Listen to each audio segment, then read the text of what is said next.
I grew up in a world where I felt like everything has been done. People have gone to the South Pole, the North Pole, on top of the highest mountains, to the deepest seas, even to the moon.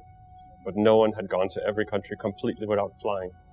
We defined 3 rules for the project to make sure that this was a journey to every country completely without flying. That I could not fly at any point whatsoever. That a visit has to be 24 hours or more. That I could not return home until I reached the final country or quit the project. One journey, and not something that was broken into several journeys along the way.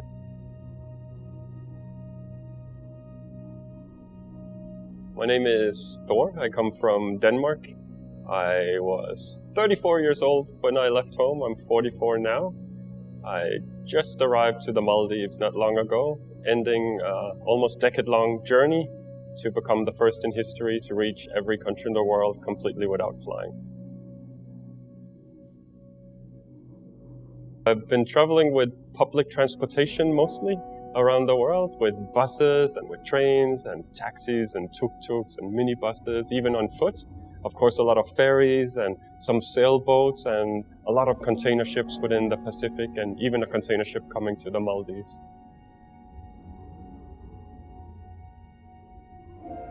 I'd say that the highs are generally found in connection to people.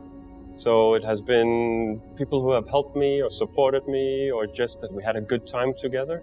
I have my wife throughout all of this. We were together before I left home, and then when she came to visit me in Kenya, we got engaged, and then eventually we got married.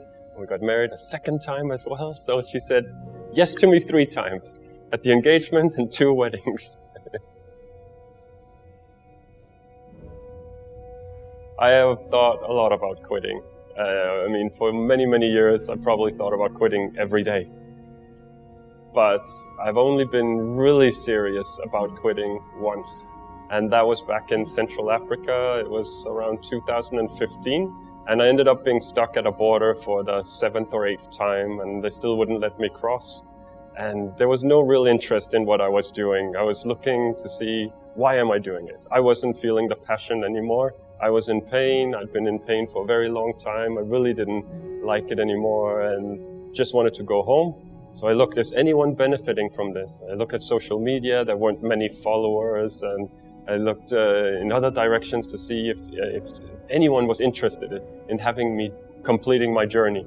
And it really seemed like nobody cared. So I felt so alone in that moment, and I decided, okay, I'm going to the airport, I'm flying home.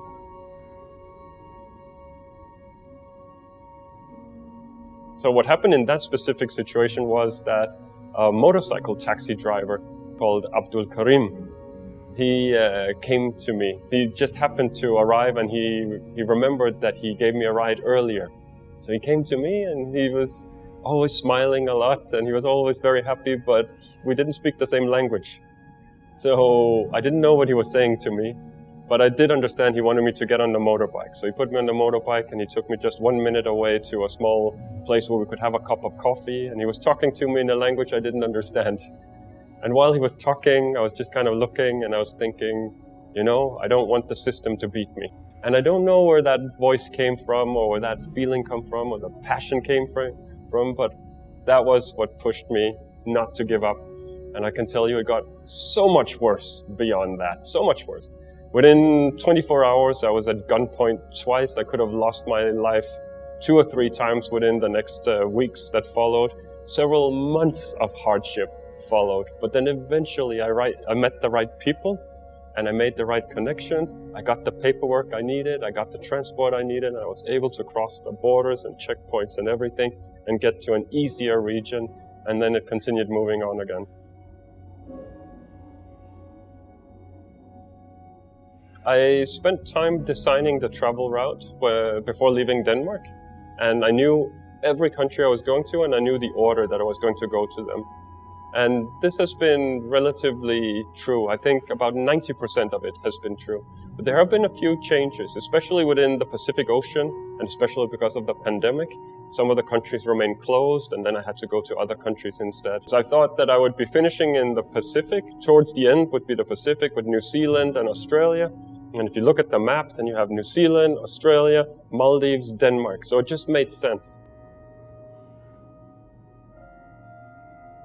It's just been fascinating. So I hope I'll get more time to travel and see more of the Maldives. But at this point, the way I look at the Maldives is that, one, there's Mali, which is like this very impressive city.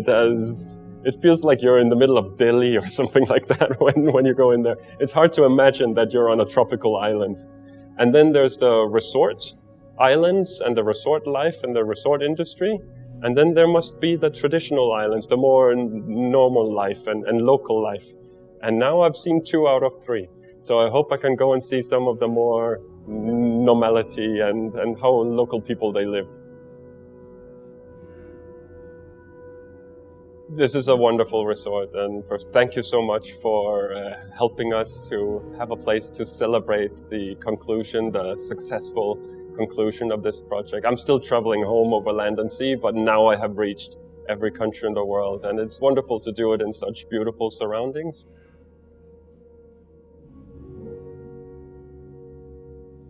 I've met tens of thousands of people around the world, and I think by now I can tell if people are being genuine or not. And I really feel that most of the people who work here at Ailafushi have been genuine in their hospitality and in their kindness towards us. The food has been good at every meal all the way, but especially when we went to the underwater restaurant, that was really top of the line. What's next is certainly returning home. So a ship will take me from the Maldives in June, and then I'll return to Sri Lanka, to Colombo, where I can connect with a ship to Europe. And then from Germany and Europe, I can connect with a final ship to a Danish port. And then I look forward to walking down the gangway and having 4 or 5 people with flags saying, "Welcome home." I see that in every one of those countries, there was someone who was willing to help me. And they didn't have to. These were complete strangers. These were people who met me for the first time, and they heard my story, and they decided they wanted to help and support. And some people in small ways, maybe just with a smile or an encouraging sentence or a cup of tea. And some people in much, much bigger ways. They offer me to come inside their home and stay with them. They offer me connections to help with paperwork, help with translations, getting me on board ships and so on. But there's been people all around the world helping and supporting. And that's amazing for me because the project motto has always been, "A stranger is a friend you've never met before."